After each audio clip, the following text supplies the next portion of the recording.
ప్రత్యేకించి జర్నలిస్ట్ అందరికీ కూడా జర్నలిస్ట్ డే శుభాకాంక్షలు. మన బుగ్గంపాడులో జర్నలిస్ట్ అంటేనే ఒక ప్రత్యేకత ఉంది. ఎందుకంటే ఎక్కువ శాతం ఉంటారనమాట.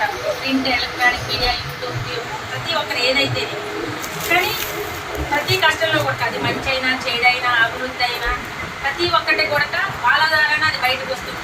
ఎనీ టైం అది నైట్ 12 కానీ 1 కానీ 2 మధ్యాహ్నం కానీ వాళ్ళు ఏ పరిస్థితుల్లో ఉన్నా సరే ఆ సమాచారం అనేది ప్రజలకు చేరవేయాలి. నాయకులకు కానీ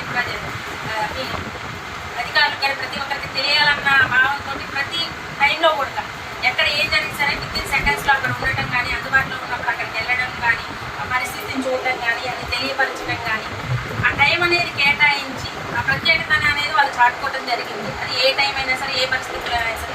మన బుగ్గంపాడు మండలం అంటే కొంచెం వరదలు ఎక్కువ ఉంటాయి కాబట్టి ఆ వరదల టైంలో కానీ ఎక్కడ ఏ వరద ఎలా ఏ టైంకి వస్తుంది, ఆ ప్రజల్ని ఎలా అప్రమత్తం చేయాలి, అధికారులు ఎలా దాన్ని సమన్వయం చేసుకోవాలనేది ప్రజలకి, అధికారులకి, ప్రజాప్రతినిధులకి మధ్యలో ఉండి వాళ్ళు ప్రతిదీ కూడా ఎవరికి ఏ సమాచారం చేరవేయాలో అది సమాచారం ఇచ్చుకుంటా వాళ్ళకి అందుబాటులో ఉంటుకుంటూ ప్రజలకి ఎక్కడ ఏ సమస్య వచ్చినా సరే, అంటే హెల్త్ పరంగా కానీ, యాక్సిడెంట్లు ఏ జరిగినా సరే, రోడ్ల అభివృద్ధి కానీ, ట్రైన్లు కానీ, ఎక్కడ ఈవెన్ ఈ సమస్యని కానీ ప్రతి ఒక్క సమస్య వాళ్ళ దృష్టికి వచ్చిన ప్రతి ఒక్కటి కూడా పోర్ట్రేట్ చేసే విధానం అనేది చాలా చక్కగా ఉంటుంది.